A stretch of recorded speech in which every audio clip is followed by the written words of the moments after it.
Geoff, a few things to get through tonight. Let's start with the weekend at Burgess Hill. There's been a few questions about the team selection. Are you able to share with the supporters the reasons for the starting 11 and the shape? Yeah, of course I am. I'm always willing to do that, Lee. If anyone's got any questions or anything like that regarding the team, I'll always try and do my best to answer stuff. So, in particular, Burgess Hill, it started off with, we had 2 injuries to both our fullbacks, Mams and Joe, which meant the first 2 changes were both fullback. And then, having travelled down there, myself and Ernie were talking about possible change of shape, playing 2 up front and Jacob in behind, which we've done before. We've done that a number of times last season. I believe we went on a 10-match unbeaten run playing with that shape. So we considered that really to make sure that we were in the game.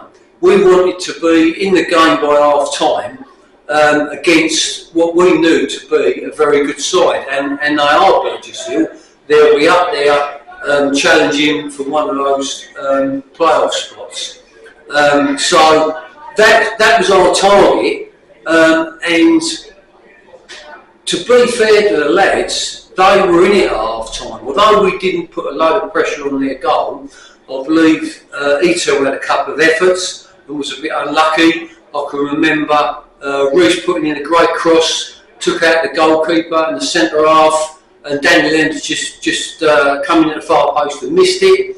But I wouldn't kind of blame the 2 lads up front for the lack of putting them under pressure.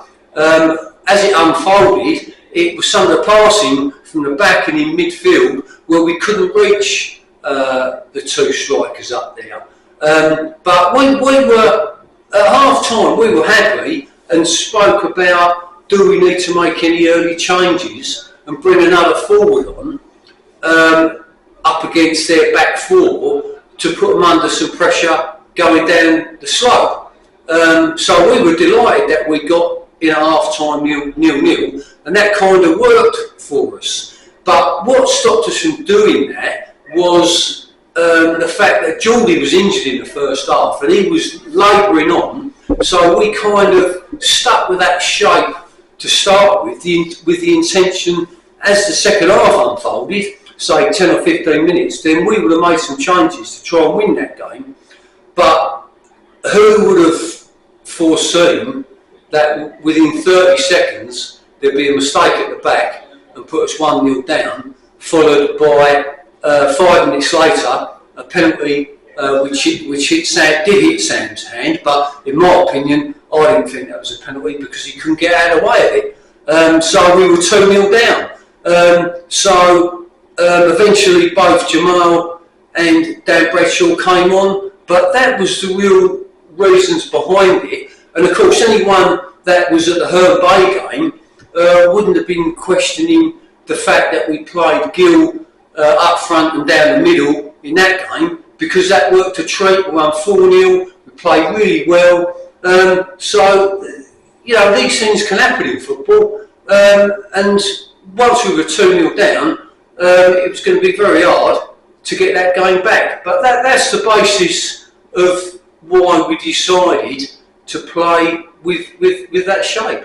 And it certainly wasn't a reflection on anything Jamal or Dan Bradshaw had done in previous games. So this week, only yourself brought in a new defender in Joe's Highwood. What's he going to bring to the side? Yeah, Joe. I mean, I've seen Joe play a fair bit when he was playing for Sitting Bull. I used to go over there and watch him. He's a young defender.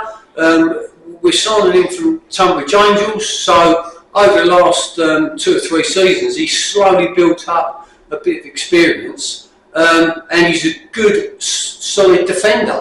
And he pretty much nailed that place down in Sittingbourne side last season, and helped them to get into the playoffs. So he's kind of at an age where he's learning the game there at centre half. It takes a number of years before things start falling into place. A little bit similar with Leckham, really, and I feel the last couple of seasons I've helped Leckham with his football, and that's a position that I used to play in myself. So hopefully I'll be able to pass on some good information to Joe.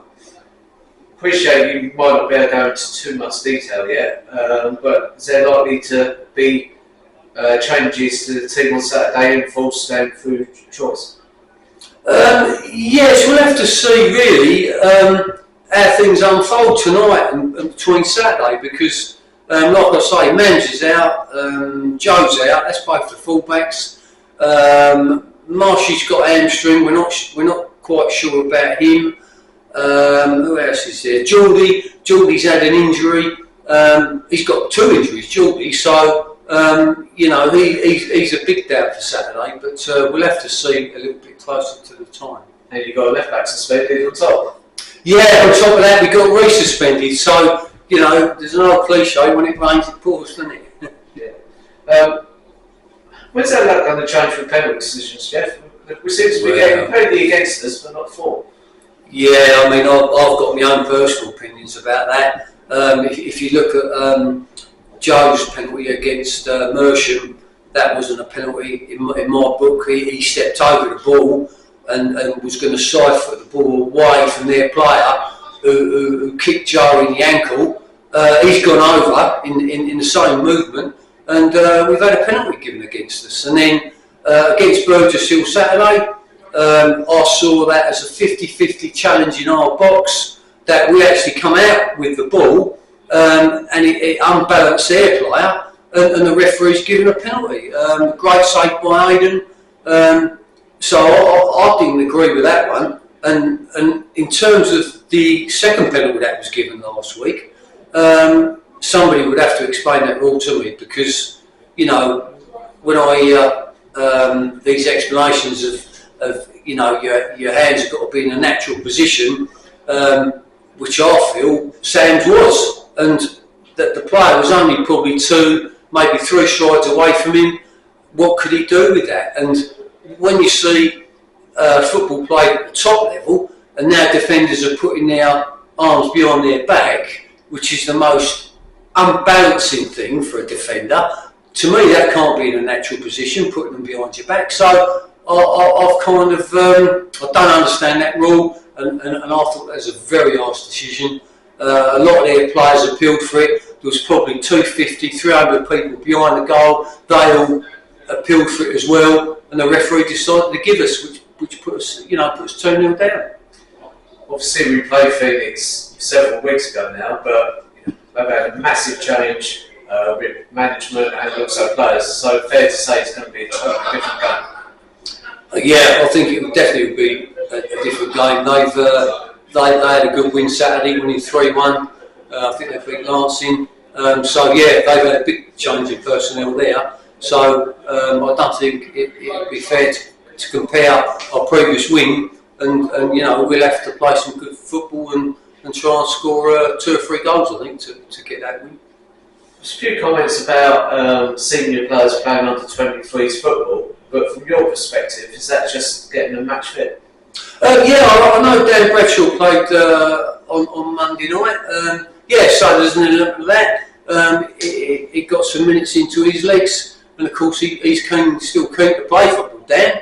I think it was a good run out for him. He scored as well, and what a terrific game that was. I watched that. Yeah, I was going to ask you, because obviously you and only watched the 23s game. What did you think?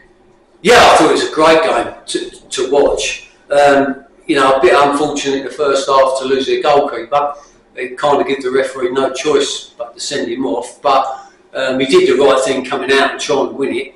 And then the lad who went in goal, he done a really good job in there. But it was hard to pick out anybody individually, because collectively I thought they all really dug in. They played some good football, created some chances. And probably the one thing that let them down was just defending set pieces, corners and deliveries into their box was putting them under a bit of pressure. And if they could have got one of those away, they would have won that game without a game penalty. this. But yeah, brilliant game. I really enjoyed it. Saturday we're going to remember Keith Hoggins, who sadly passed away not so long ago. What can you tell us about Keith? Well, I played with Keith many years ago. First and foremost, he was a brilliant bloke and a very good left-footed left back. He played, I believe, for Sheffield United under round about Tommy Coulter's era, which I would guess would be kind of late 70s, early 80s, round that kind of era.